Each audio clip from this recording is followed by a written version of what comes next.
Hello guys, how are you? I hope all well. चलते हैं class में। और हमने जो लास्ट हम क्लास में पढ़ रहे थे, लास्ट की हमारी क्लास है एजुकेशन, ये यूनिवर्सिटी एजुकेशन कमीशन या राधा कृष्णन कमीशन। राधा कृष्णन कमीशन जो कि after independent Radha Krishnan commission जो कि हायर एजुकेशन को लेकर आया था। अब जो सेकंड हमारा ये है, आज की जो हम क्लास में पढ़ेंगे सेकेंडरी एजुकेशन को, second after independent second commission था जिसमें हमने सेकेंडरी एजुकेशन को ये लेकर आया था। जो आपका राधा कृष्णन कमीशन था जो कि आपका 48 में आया था, 48 में उसको अपॉइंट किया गया था और 49 में वो उन्होंने अपनी इन्वेस्टिगेट करके पूरा रिपोर्ट गवर्नमेंट ऑफ इंडिया को दी। उस जो भी उन्होंने अपने सजेशन और रिकमेंडेशन दिए वो हायर एजुकेशन के लिए थे। अब यहाँ पर ये अपॉइंट किया गया एक, हम इंडिपेंडेंट हुए यहाँ पर 1947 में। अब 1947 में इंडिपेंडेंट होने के बाद हायर एजुकेशन के लिए हमने बोर्ड नियुक्त किया और उसकी सजेशन और रिकमेंडेशन आ गई। अभी हमारी क्योंकि जो सेकेंडरी एजुकेशन थी, सेकेंडरी एजुकेशन में भी उस टाइम पे डिफेक्ट थे, उन डिफेक्ट को एक दूर करने के लिए, एजुकेशन सिस्टम में को डेवलप करने के लिए सेकेंडरी एजुकेशन को लाया गया। और जो ये अपॉइंट किया गया सेकेंडरी एजुकेशन को आपका, हाँ, उस ये central advisory board of education के ने गवर्नमेंट को वो किया अपना कि एक बोर्ड सेकेंडरी एजुकेशन के लिए लाया जाए। तो ये सेकेंडरी एजुकेशन उसकी एडवाइस पर सेकेंडरी एजुकेशन का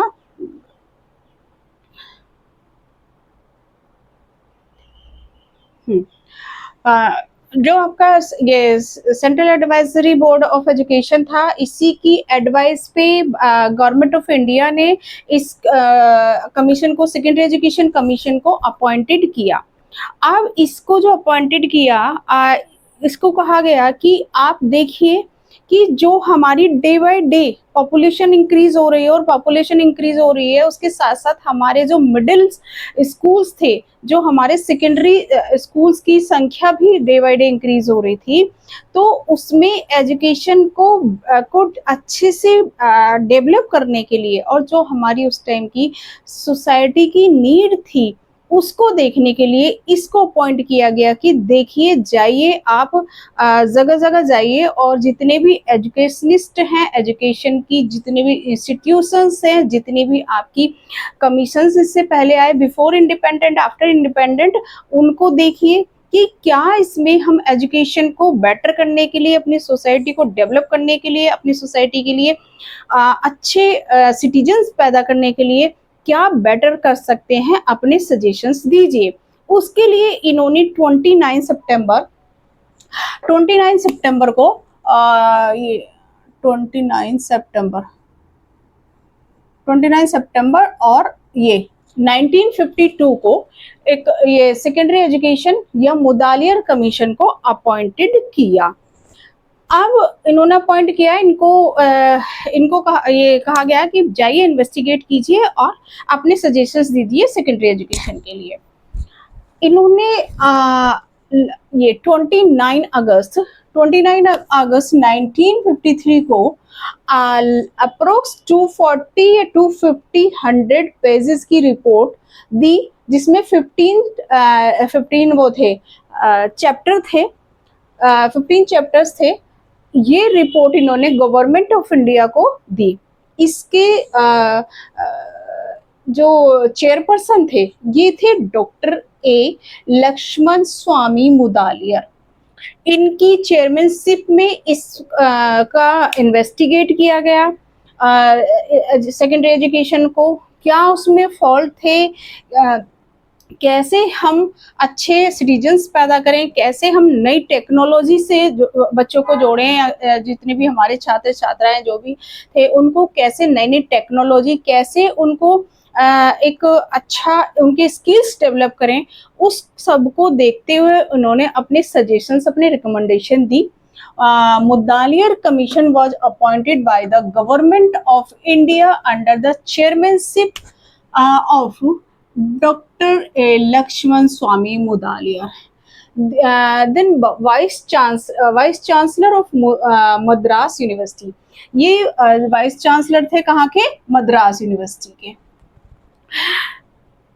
इसका अब इसका जो पर्पस था, पर्पस यही था कि its purpose was the examine the state of secondary education in India, the suggest reform to make it more effect and meaningful.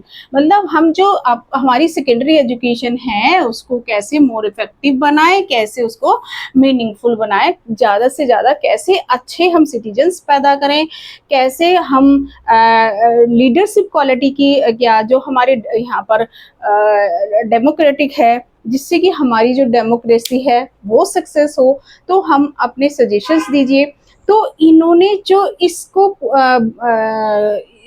अपने सजेशंस जो दिए, इन्होंने क्या करा, जितने भी यहाँ पर इससे पहले आपका एजुकेशन को लेके जितनी भी पॉलिसीज आई उनका डीपली अध्ययन किया, डीपली स्टडी की। देन जितने भी एजुकेशनिस्ट थे उनसे उनसे उनकी एडवाइस ली कि क्या हम बेटर कर सकते हैं, और जगह जगह जाके पूरे ऑल इंडिया में जहाँ भी मिडिल एजुकेशन या एजुकेशन से रिलेटेड जो भी इंस्टीट्यूट थे वहाँ जाके इन्होंने डिस्कस किया। जितनी भी हमारे न्यूज़पेपर, मैगजीन्स, उनको रीड किया एजुकेशन से रिलेटेड जो भी थे, और फिर इन्होंने एक ये सजेशंस अपने दिए। तो सबसे पहले इसमें है first, aim of secondary education. First है इस जो आपका सेकेंडरी एजुकेशन है, मुदालियर कमीशन है, इसके एम क्या थे? First of all main recommendation of the secondary education commission, first है डेवलप डेमोक्रेटिक सिटीजनशिप। ऐसे नागरिक, हमें ऐसी एजुकेशन डेवलप करनी थी, ऐसी एजुकेशन होनी चाहिए जो हमारे जो सिटीजन्स हैं वो डेमोक्रेटिक हो, जो आपके हमारी जो ये है हमारी जो वो है कंट्री, बिकॉज डेमोक्रेटिक को अपनाया था, डेमोक्रेसी है यहाँ पे, तो ऐसे नागरिक जिनमें ब्रदरहुड हो, टॉलरेंस हो, जो एक दूसरे के साथ लव अफेक्शन करें, ब्रदरहुड की भावना को रखते हुए राष्ट्र नेशन के बारे में सोचे, ऐसे सिटीजन हमने पैदा करने हैं जो सिर्फ अपने लिए ना सोचे, अपने आसपास, अपनी समाज, अपनी सोसाइटी के लिए बेटर कंट्रीब्यूशन दे। ऐसी एजुकेशन डेवलप करनी है, ऐसे डेमोक्रेटिक सिटीजन्स पैदा करने हैं। तो ये इन्होंने पहले फर्स्ट ऑफ ऑल की डेमोक्रेटिक सिटीजनशिप को डेवलप करना था, ऐसी एजुकेशन के सिस्टम होना चाहिए। नेक्स्ट है trend, character, discipline and leadership quality. यहाँ पर इन्होंने कहा कि ऐसी लीडरशिप क्वालिटी के स्टूडेंट्स हों, ऐसे लोगों को नियुक्त किया जाए जिनमें लीडरशिप क्वालिटी हो, जो अपने नेशन को आगे बढ़ा सकें, अपने नेशन को आगे बढ़ा सकें। उनमें जो हर एक ऐसे स्किल्स डेवलप किए जाएं, ऐसी क्वालिटी उनमें आए कि एक तो वो डिसिप्लिन में रहते हुए अपने अपना उनका करेक्टर डेवलप हो, उनकी वो मोरलिटी हो उनके अंदर, और चाहे किसी भी तरह की लीडरशिप क्वालिटी डेवलप होनी चाहिए, चाहे वो किसी भी फील्ड में हो। अब उसी तरह से एजुकेशन की सिस्टम को अपनाया जाए जिससे कि उनके लीडरशिप उनके अकॉर्डिंग, उनकी इंटरेस्ट के अकॉर्डिंग, उनकी जो टेंडेंसीज हैं उनके अकॉर्डिंग हम उनकी लीडरशिप क्वालिटी को डेवलप कर सकें। और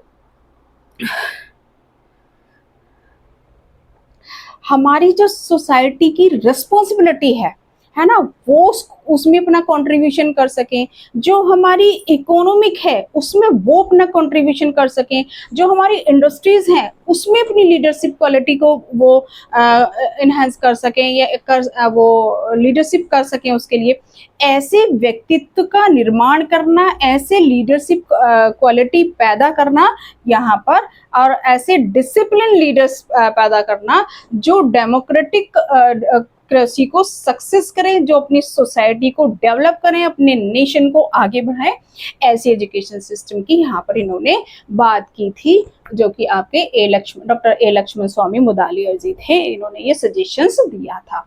नेक्स्ट है foster qualities of social service and national integration. ऐसे सिटीजन्स या ऐसे वो जो सोशल सर्विस अपने नेशन को सोशल सर्विस प्रोवाइड करा सके, अपने समाज के लिए कार्य करें, अपने समाज के लिए नेतृत्व करें, और उनमें है ना एक वोकेशनल वो होनी चाहिए, एक नेशनल इंटीग्रेशन, राष्ट्रीयता की भावना से ओतप्रोत हों, नेशन के लिए मर मिटने के लिए तैयार हों, जिनके अंदर ये अपनी जो जितनी भी अपनी सोशल सामाजिक सर्विसेज हैं वो उनके अंदर डेवलप हो जाएं और वो अपने समाज को प्रोवाइड करा सके।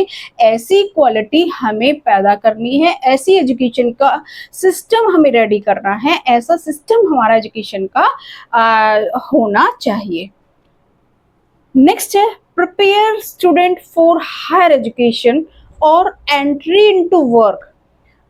जो यहाँ पर जब इन्होंने देखा कि एक जो हमारी उस टाइम की एजुकेशन थी उसमें जो फॉल्ट थे कि सिर्फ भाई ये जो इन्होंने ऑब्जेक्टिव दिए, जो एम दिए, इस उसकी जो डिफॉल्ट को देखते हुए दिए कि भाई ऐसे सिटीजन पैदा किए जाएं, ऐसे लीडरशिप क्वालिटी के, ऐसे डिसिप्लिन होना चाहिए, सोशल सर्विस होनी चाहिए इस तरह की, और नेशनल इंटीग्रेशन होनी चाहिए, और prepare student for higher education और एंट्री टू वर्क।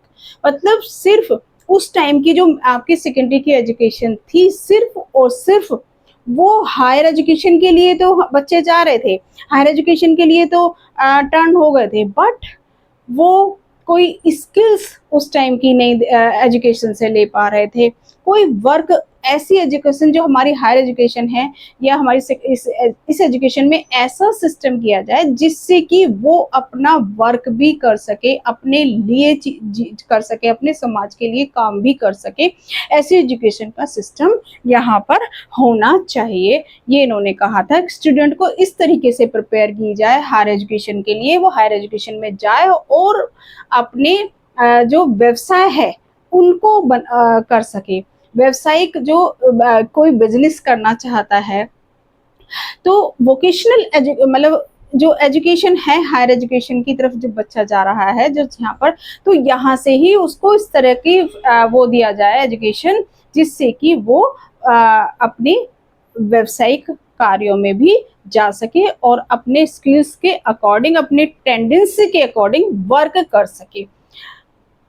नेक्स्ट इसमें ये तो थे इसके एम। क्या कोई भी जब हम कोई चीज़ लाते हैं, कोई भी चीज़ें जब हम डेवलप करते हैं तो उसके पीछे कोई ना कोई रीज़न होता है, कोई ना कोई उसके एम्स होते हैं, विदाउट एम कोई भी चीज़ें नहीं होती है। तो ये इनके मेन फोकस था कि इस तरह के सिटीजन्स हों, डिसिप्लिनरी हो, मॉरलिटी हो, उनमें एथिक्स हो, नेशनलिटी हो, ये सारी चीज़ें इसमें थी और हम उनको इस तरह से प्रिपेयर करें जिससे कि वो आगे जाके अपना कोई ना कोई बिजनेस व्यापार करें। नेक्स्ट है इसमें स्ट्रक्चर ऑफ सेकेंडरी एजुकेशन। अब सेकेंडरी एजुकेशन का स्ट्रक्चर क्या था?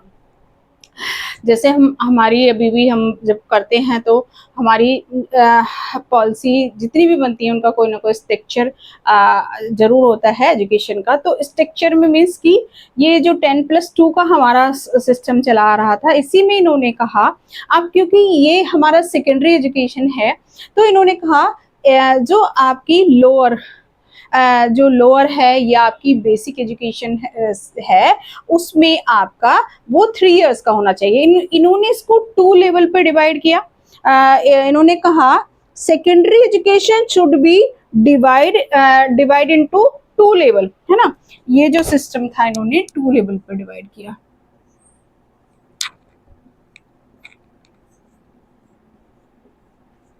टू लेवल्स पे डिवाइड किया, ठीक है। इस सिस्टम को, इसमें एक 3 इयर्स और एक 4 इयर्स, जो आपकी हायर है, हायर सेकेंडरी को इन्होंने 4 इयर्स का रखा कि इसमें बच्चा कंप्लीट, ये मिडिल क्लास, जो टोटल इन्होंने मिडिल क्लास सेकेंडरी क्लास वो सेकेंडरी एजुकेशन को रखा था वो टोटल थी 7 इयर्स की, ठीक है। वो टोटल 7 इयर्स की थी।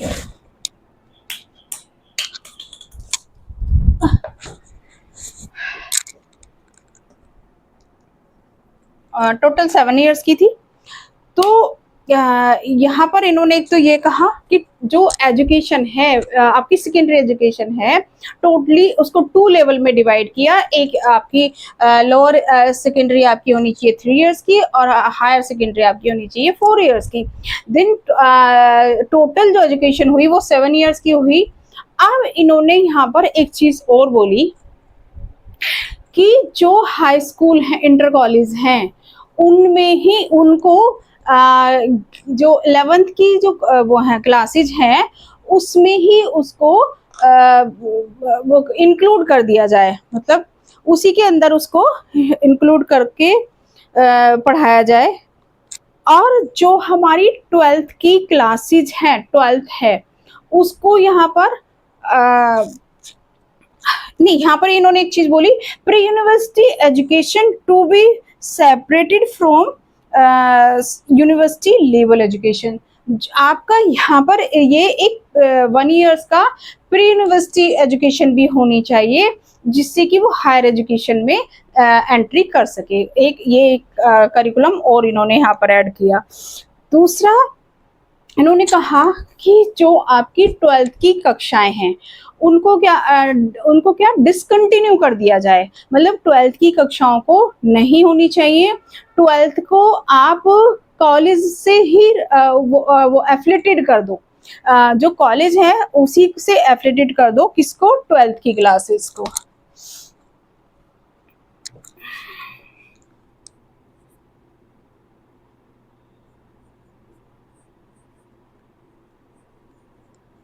12th की क्लासेस को किससे एफिलेट कर दो, आप कॉलेजेस से, ठीक है। तो यहाँ पर इन्होंने एक ये सजेशन दिया था कि आप ये जो इंटरमीडिएट क्लासेज हैं उनको आप डिसकंटिन्यू करके और उनको कहाँ पर कर दो, आप कॉलेज से एफिलेटेड कर दो। एक दिया था इन्होंने जो सजेशन,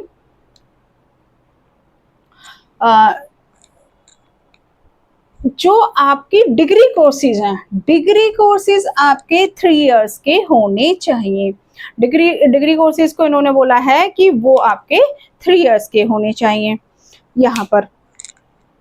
तो यहाँ पर ये जो स्ट्रक्चर है डिग्री कॉलेज का 3 इयर्स का इन्होंने बोला, 12th को इन्होंने डिसकंटिन्यू करने के लिए बोला, और जो आपकी सेकेंडरी एजुकेशन है वो 7 इयर्स की 7 इयर्स में कंप्लीट होनी चाहिए। और जो स्टूडेंट की एज है वो 11 to 17 में सेकेंडरी एजुकेशन उसकी शुड बी कंप्लीट, मतलब ये कंप्लीट हो जानी चाहिए कितने में, 11 टू, ये वाली जो इसकी ये है सेकेंडरी एजुकेशन 11 to 17 इयर्स, ठीक है। 17 इयर्स में शुड बी कंप्लीटेड आपकी सेकेंडरी एजुकेशन।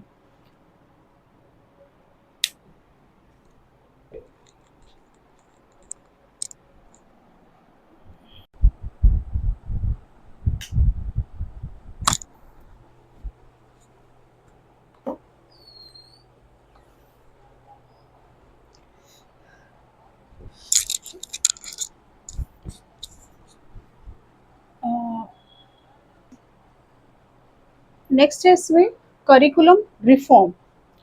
अब इन्होंने करिकुलम रिफॉर्म पर बात की है कि करिकुलम में कौन कौन से सब्जेक्ट होने चाहिए और कौन से कंपलसरी सब्जेक्ट होने चाहिए और कौन से आपको जो हमारे आज उस टाइम के जो सिनेरियो में नीड्स थी उसके अकॉर्डिंग कौन से सब्जेक्ट्स या कौन सी आपको सिस्टम्स में होने चाहिए। तो ये देख लेते हैं इन्होंने किस पे एम्फेसिस किया है, emphasis on a diversified curriculum to meet the need of all students. मतलब इन्होंने कहा कि सभी स्टूडेंट को ध्यान में रखते हुए जो स्टूडेंट्स की नीड थी अकॉर्डिंगली इन्होंने उसको डाइवर्सिफाइड किया। इस इन्होंने इसमें रखे एकेडमिक, ये एकेडमिक, दूसरा आपने टेक्निकल है ना, जो कि आपके एकेडमिक हो गए। आपके एकेडमिक किसी भी व्यवसाय को जब हम करने जाएंगे या कोई भी जॉब पाने के लिए जाते हैं तो हमें एक मिनिमम एकेडमिक डिग्री की आवश्यकता होती है, डिग्री की नीड होती है। तो उसी के अकॉर्डिंग इन्होंने एक तो एकेडमिक को रखे कि एकेडमिक सब्जेक्ट्स उसमें करिकुलम आपका होना चाहिए। नेक्स्ट है आपका टेक्निकल। अब नई नई चीज़ें आ रही हैं, नई नई चीज़ें सीखने को मिल रही हैं और ऑल वर्ल्ड और ऑल हम अभी ऑल इंडिया में हम न्यू हमारा फ्रीडम मिली है हमें, तो हम नई नई चीज़ों को, क्योंकि जब हम ब्रिटिशर्स के उसमें आए या अदर कंट्रीज़ की संपर्क में आए तो हमें नई नई चीज़ें सीखने को मिल रही थी उस टाइम पे। तो हमें इन्होंने यहाँ पर टेक्निकल एजुकेशन पर भी, टेक्निकल करिकुलम की भी बात की है कि जो हमारा टेक्निकल भी उसमें होना चाहिए करिकुलम में। नेक्स्ट इसमें कमर्शियल।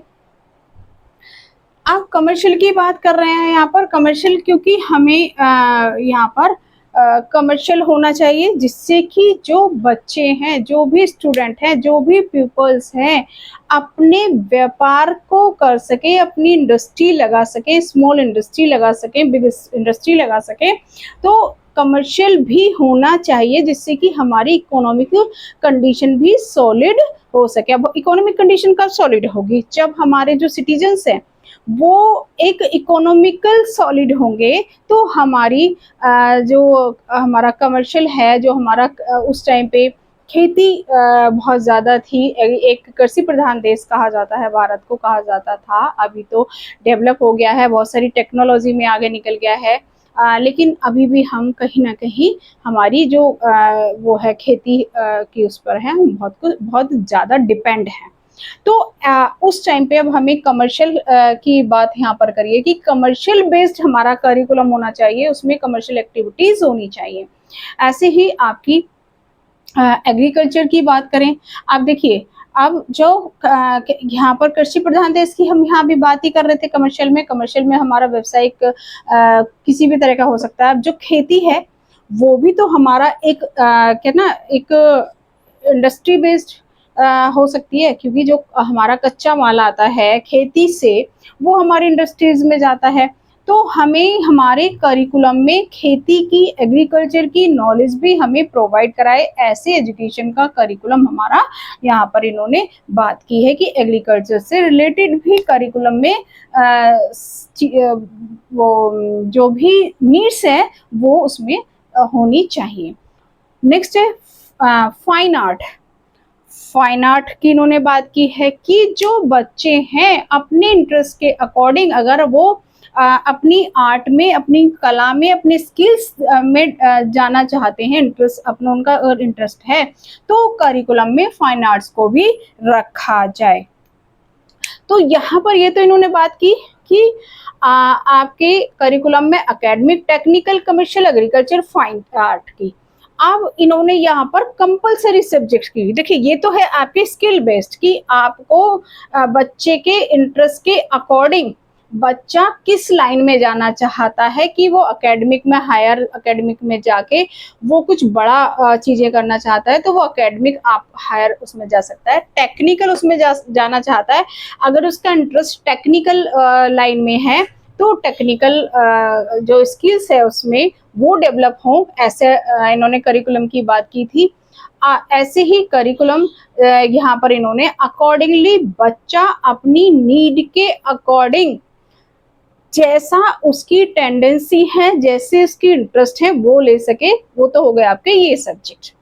अब यहाँ पर इन्होंने कंपलसरी सब्जेक्ट भी रखे हैं। जब आप जाओगे लेने तो उस एजुकेशन में, तो इन्होंने कहा कि health and physical education compulsory subject होना चाहिए, बिकॉज जिससे कि जो स्टूडेंट है वो अपनी हेल्थ के लेके अपना अवेयर रहे, कहाँ उसको कोई प्रॉब्लम्स आती हैं, क्या हेल्थ में दिक्कत आती हैं। फिजिकल एजुकेशन इसलिए कंपलसरी इन्होंने सब्जेक्ट में रखी कि जिससे कि अपनी फिजिक के साथ साथ वो बाकी चीज़ों में खेल कूद में भी रहे, फिजिकल हेल्थ उसकी अच्छी रहे। अब जब फिजिकल हेल्थ के बारे में उसे पता होगा तो वो खुद तो अवेयर रहेगा ही, बाकी जो और लोग हैं उनको भी अवेयर करेगा। तो ये इन्होंने यहाँ पर कंपलसरी एजुकेशन रखी है, physical health and physical education. तो करिकुलम में ये सारी चीजें होनी चाहिए हेल्थ से रिलेटेड। नेक्स्ट है रीजनल लैंग्वेज, जो आपकी लैंग्वेजेस हैं रीजनल, वो भी कंपलसरी इन्होंने रखा है यहाँ पर इसमें। नेक्स्ट है मैथमेटिक्स, कि बच्चे को हिसाब किताब आए, जिससे हमारा मैथ पे सारा इकोनॉमिक टिकी होती है, हमारी मैथ्स पे हमारा जितना भी जो भी हम लेन देन करते हैं वो मैथमेटिक्स हमारा काम आता है। तो मैथमेटिक्स भी इन्होंने कंपलसरी बात की है। जनरल साइंस, एक नॉलेज होनी चाहिए बच्चे को कि किस तरीके से हम साइंस में क्या क्या, एक जो जनरल साइंस होती है वो उसकी नॉलेज हो, तो जनरल साइंस कंपलसरी इन्होंने किया है। इंग्लिश कंपलसरी की है, और यहाँ पर इन्होंने सोशल स्टडी को भी रखा कंपलसरी सब्जेक्ट्स में, और वर्क एक्सपीरियंस को। तो यहाँ पर ये आपके health and physical education compulsory वो सब्जेक्ट्स में रखे हैं। और regional language, general science, social study, mathematics, English और work experience. Encourage work oriented, अब ये देखिए यहाँ पर इन्होंने क्या कहा, work oriented and practical education. इन्होंने जो एम्फेसिस इंक्रेज किया है या एम्फेसिस किया है आपकी वर्क ओरिएंटेड एजुकेशन को किया है, प्रैक्टिकल बेस्ड एजुकेशन को किया है, जिससे कि बच्चे की स्किल्स डेवलप हो और बच्चा अपना व्यवसाय कर सके, अपनी जीवनचर्या चला सके, और अपना प्रैक्टिकल, जितना प्रैक्टिकल बेस्ड नॉलेज दोगे वो उसको बेटर होगी देन थ्योरेटिकल। नेक्स्ट है आपका method of teaching. Method of teaching में emphasis on activity based learning, emphasis on activity based learning. Project work, किस पे फोकस कर रहे हैं, एक्टिविटी बेस्ड लर्निंग पे, आपका प्रोजेक्ट वर्क पे और क्रिएटिव थिंकिंग पे, कि आपकी जो एजुकेशन है वो सेकेंडरी एजुकेशन इस तरह की होनी चाहिए जिससे कि एक्टिविटी बेस्ड हो, कि बच्चा एक्टिविटी करके लर्न करे, है ना। जैसा कि बेसिक एजुकेशन की जब हमने बात की थी, अगर हम गांधी जी की बेसिक एजुकेशन की बात करें तो वो एक्टिविटी बेस्ड लर्निंग थी, बट वो बहुत ज़्यादा उसमें टोटली एक्टिविटी बेस्ड भी नहीं होनी चाहिए, बट एक्टिविटी बेस्ड हो जिससे कि बच्चे की जो लर्निंग है वो अच्छे से हो सके। प्रोजेक्ट वर्क जब हम क्लास में कराते हैं तो उससे क्या होता है, बच्चों के अंदर देखो, जब कोई हम एक तो एक्टिविटी करके आपको पढ़ाएंगे, एक्टिविटी करके कोई चीजें करें, मान लीजिए हमने किसी एक पेपर का कुछ बना के दिखाना है या बताना है, तो उसको आप सिर्फ टीचर उसे गाइड करे और बच्चे को उसको गाइड कर दे और बच्चा उसे बनाए। जब वो अपने हाथों से उसको करेगा, अपनी माइंड यूज करेगा, अपना हर एक चीज, उसकी जो सेंसेस हैं वो एक्टिव होंगी। जब वो एक्टिव होंगी तो उसकी जो लर्निंग है वो भी अच्छी होगी। इसी तरह से जब हम प्रोजेक्ट पे काम करते हैं, एक ग्रुप को किसी प्रोजेक्ट को बनाने के लिए दे दिया जाता है, तो उसमें क्या होता है, आपकी एक अंडरस्टैंडिंग होती है, एक अपने पीयर ग्रुप के साथ या अपने जो भी क्लासमेट्स होते हैं, जब हम प्रोजेक्ट वर्क उनको देते हैं तो वो बच्चे उससे ज़्यादा लर्निंग करते हैं। इसीलिए प्रोजेक्ट वर्क पर इन्होंने कहा कि प्रोजेक्ट वर्क दिया जाए, होना चाहिए। और क्रिएटिव थिंकिंग, अब जब बच्चा एक्टिव बेस्ड लर्निंग करेगा, एक्टिविटी करके करेगा या प्रोजेक्ट से करेगा, तो उसकी जो थिंकिंग है वो भी क्रिएटिव होगी। तो इस तरीके से हमें जो ये टीचिंग मेथड हैं ये होने चाहिए। प्रोजेक्ट मेथड होना चाहिए, प्रोजेक्ट के द्वारा पढ़ाया जाना चाहिए। क्रिएटिव थिंकिंग अपने आप ही हो जाएगी जब हम तरह तरह की चीज़ों के प्रोजेक्ट देंगे या हम एक्टिविटी डिफरेंट डिफरेंट एक्टिविटीज़ कराएंगे। मान लीजिए बच्चे को हमने एक ये जस्ट लाइक एक एग्जांपल है कि आपको एक जयंती मनवानी है। अब हमने मनवाई 2 अक्टूबर को जयंती मनवाई गांधी जी की। अब जब हम गांधी जी की जयंती मनवाएंगे तो वो एक्टिविटी बेस्ड लर्निंग हो गई आपकी। उसने बच्चे ने उससे क्या सीखा, गांधी जी के बारे में। अब एक बच्चे को आपने स्पीच दे दी, एक बच्चे को आपने गांधी जी का रोल दे दिया, एक बच्चे को आपने बोला कि आप गांधी जी के लिए गांधी जी ने जो गाना गाया, जो उन्होंने चरखे से काट के सूत काता, वो सब चीजें उसको एक पूरा उनकी जयंती पे परफॉर्म कीजिए। आप बच्चे ने बहुत सारी चीजें उससे लर्निंग की। एक तो उन्होंने वो कलेक्ट किया, मान लीजिए एक चरखा बनाया उन्होंने, फिर एक सूत काटने का एक सिस्टम तैयार किया, फिर वो गांधी जी का रोल प्ले किया, गांधी जी के लिए स्पीच की, गांधी जी का कब जन्म हुआ, कब डेथ हुई, वो सब चीजें उसकी। देखिए गांधी जी की एक प्ले करने के लिए उस बच्चे ने बहुत सारी चीजें लर्निंग उसकी हुई। गांधी जी को जान गया, गांधी जी ने कब क्या किया वो उसने जाना, गांधी जी का रोल प्ले किया उसने, वो गांधी जी के चरित्र को जाना कि गांधी जी किस तरह से के थॉट थे उनके, वो उसने जाना। तो ये हो गई आपकी एक्टिविटी बेस्ड लर्निंग। और प्रोजेक्ट बेस्ड कोई प्रोजेक्ट देके कराना, और जब ये सब चीजें कराएंगे तो वो क्रिएटिव थिंकिंग हो ही जाएगी। क्रिएटिव थिंकिंग तरह तरह के डिफरेंट डिफरेंट तरीके से कार्य करने को जब दोगे तो बच्चा डिफरेंट डिफरेंट तरीके से सोचेगा। तो इसकी इस तरह से क्रिएटिव थिंकिंग उसकी ज़्यादा से ज़्यादा डेवलप हो, इस तरीके के टीचिंग मेथड्स आपको होने चाहिए एजुकेशन के। नेक्स्ट है avoid rote learning, promote understanding and application. मतलब आप उसको, ये जो रोट लर्निंग है इसको अवॉइड करिए। आप कैसे क्या प्रमोट करेंगे, अंडरस्टैंडिंग, जो कुछ भी पढ़ाया जा रहा है अंडरस्टैंड करके पढ़ाया जाए। अगर आप किसी के कोई पोयम पढ़ा रहे हैं तो उसका मीनिंग बच्चा समझ पाए, उसको अंडरस्टैंड कर पाए। या आप कोई सोसाइटी के बारे में पढ़ा रहे तो वो अपनी सोसाइटी को अंडरस्टैंड करता हुआ और उसमें अपना कंट्रीब्यूशन भी दे, उसकी व्यवहार में भी आए, वो इम्प्लीमेंट भी उन चीजों पे करे। इस तरह की एजुकेशन के यहाँ टीचिंग मेथड्स इन्होंने बताए, है ना। व्यवहारिक होनी चाहिए कि उसकी जो लाइफ है, जो बच्चे की लाइफ है, उसकी लाइफ से जो क्या ना हर दिन की जो जिसको कहेंगे दैनिक चर्या, दैनिक दिनचर्या जो होती है उसकी लाइफ की, डे बाय डे की, उससे रिलेट करके पढ़ाया जाए तो बच्चा ज्यादा अंडरस्टैंड करता है, बच्चा ज्यादा सीखता है। तो यहाँ पर इन्होंने इस टाइप के टीचिंग मेथड्स बताए हैं कि यहाँ पर एक एग्जांपल देंगे अंडरस्टैंडिंग करने के लिए, या उसकी जो डे बाय डे की लाइफ को अगर आप एग्जांपल से पढ़ाएंगे। लाइक आप एक हिंदी के टीचर हैं, अगर आप हिंदी के टीचर हैं और आप उसको वो पढ़ा रहे हैं, ये ग्रामर पढ़ा रहे हैं, अगर उसको ग्रामर पढ़ाते हैं तो उसमें आपने क्या, जो भी उसके सराउंडिंग में चीजें हैं, लाइक उससे पूछिए आप ग्रामर में नाउन पढ़ा रहे हैं, इंग्लिश में नाउन पढ़ा रहे हैं और हिंदी में संज्ञा पढ़ा रहे हैं।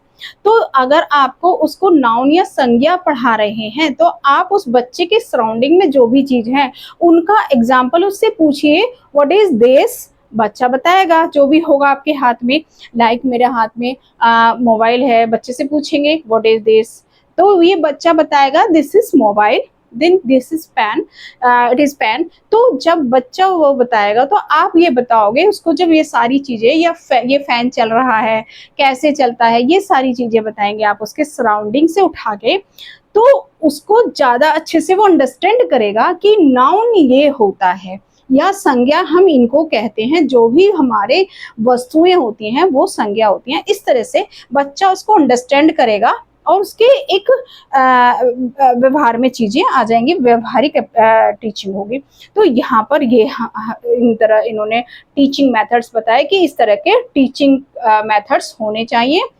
नेक्स्ट है guidance and counselling.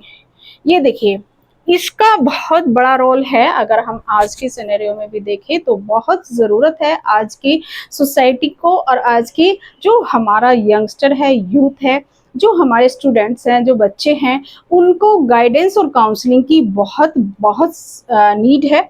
Setup career guidance, ये क्या कह रहे हैं, सेटअप, इन्होंने यहाँ पर सजेस्ट किया guidance, career guidance and counselling cell in school. ये इन्होंने कहा कि कैरियर गाइडेंस और काउंसलिंग सेल इन स्कूल्स में होने चाहिए, इनका सेटअप होना चाहिए। बिकॉज जो स्टूडेंट होते हैं वो बहुत, हम क्योंकि वो लर्निंग करने आए हैं और बहुत तरीके से, डिफरेंट डिफरेंट तरीके से सोचते हैं। तो अगर हम कैरियर गाइडेंस की बात करते हैं तो बच्चे को कई बार, जो 9th-10th का बच्चा होता है, अब जब स्ट्रीम चेंज करनी है, लाइक इसका एक एग्जांपल लेते हैं। जब बच्चे को 10th का 9th से ही इसको एक टेंशन शुरू हो जाती है कि भाई अब मेरे को मेडिकल लाइन में जाना है, मेरे को टेक्नोलॉजी में जाना है, मेरे को इंजीनियरिंग लाइन में जाना है, मेरे को पॉलिटेक्निक करनी है, मेरे को बीटेक करना है, मेरे को एमबीबीएस करना है। तो बच्चा कहीं ना कहीं कंफ्यूज होता है। उसमें क्या होता है, एक तो पेरेंट्स का भी प्रेशर होता है। कई बार किसी के पेरेंट्स जो डॉक्टर होते हैं तो उसके पेरेंट्स बच्चों पर प्रेशर रखते हैं कि भाई डॉक्टर्स ही बनना है आपको। इंजीनियर्स के जो पेरेंट्स होते हैं वो सोचते हैं मेरा बच्चा इंजीनियर ही बने, जबकि उनका वो नहीं होना चाहिए। इसीलिए इन्होंने कहा कि एक कैरियर गाइडेंस होना चाहिए, जिससे कि बच्चे अपने कैरियर को अपनी अकॉर्डिंगली, अपनी इंटरेस्ट के अकॉर्डिंगली, अपनी टेंडेंसी के अकॉर्डिंगली चूज कर सके। उसके लिए आपको एक गाइडेंस सेल होनी चाहिए स्कूल्स में। बच्चे स्टार्टिंग से ही अपने आप को के लिए अवेयर रहे, अपने आप को जान सके कि भाई उसे किस कैरियर को ऑप्ट करना है। आपको टेक्निकल जाना है, कमर्शियल में जाना है, एग्रीकल्चर में जाना है, फाइन आर्ट में जाना है, कहाँ पर उसको जाना है। तो ये एक गाइडेंस उसको मिलनी चाहिए, एक सेल होनी चाहिए उसको गाइड करने के लिए। बिकॉज वो खुद से नहीं सोच पा रहा है, खुद से नहीं समझ पा रहा है कि उसे कौन सी लाइन में जाना है। ऐसे ही काउंसलिंग सेल होनी चाहिए। अब बच्चे कई बार बहुत डिस्टर्ब होते हैं, लाइक जो टीन एज है हमारा, teen age in the sense कि जो हमारा एक ऐसा बच्चा होता है कि वो ना तो उसे छोटे में काउंट किया जाता है, ना वो बड़े में काउंट किया जाता है, और उसको वो बहुत डिस्टर्ब होता है। उसकी बॉडी चेंजेस हो रहे होते हैं, उसके हार्मोन्स चेंजेस हो रहे होते हैं, उसमें बहुत सारी चेंजेस होते हैं। तो वो टीनेजर जो बच्चा है वो, उसके लिए है ना, काउंसलिंग बहुत ज़रूरी है कि जो स्कूल्स में टीचर है या एक काउंसलर अपॉइंट अलग से करना चाहिए, काउंसलर सेल होनी चाहिए। यहाँ पर इन्होंने ये सजेशंस में दिया था, अपने में रिकमेंड किया था कि एक काउंसलिंग सेल होनी चाहिए, जिसमें अलग से बच्चों को की काउंसलिंग की जाए कि क्या गलत है, क्या सही है, as a friend, as a guide उसको गाइड किया जाए। तो यहाँ पर ये इस कमीशन ने, जो कि मुदालियर कमीशन था, एक सेकेंडरी एजुकेशन कमीशन था ये, जो कि 1952 में अपॉइंटेड किया गया था, 1953 में ये आया था। ये आज हमने इसमें जाना कि इसमें क्या इन्होंने सजेशंस दिए थे, इसके हमने एम्स क्या थे, इसके पीछे पर्पस क्या था, इसका ये करिकुलम रिफॉर्म कैसे इन्होंने किया, क्या क्या इन्होंने चीज़ें की, और मेथड ऑफ टीचिंग क्या था, गाइडेंस एंड काउंसलिंग होनी चाहिए, ये यहाँ पर इन्होंने अपनी रिकमेंडेशन दी। तो चलते हैं, आज के लिए इतना ही, और बने रहिए क्लास में, क्लास को देखते रहिए, और पूरी क्लास देखने के लिए आप अनुष्ठान चैनल को सब्सक्राइब जरूर कीजिए, लाइक ज़रूर कीजिए। Thank you.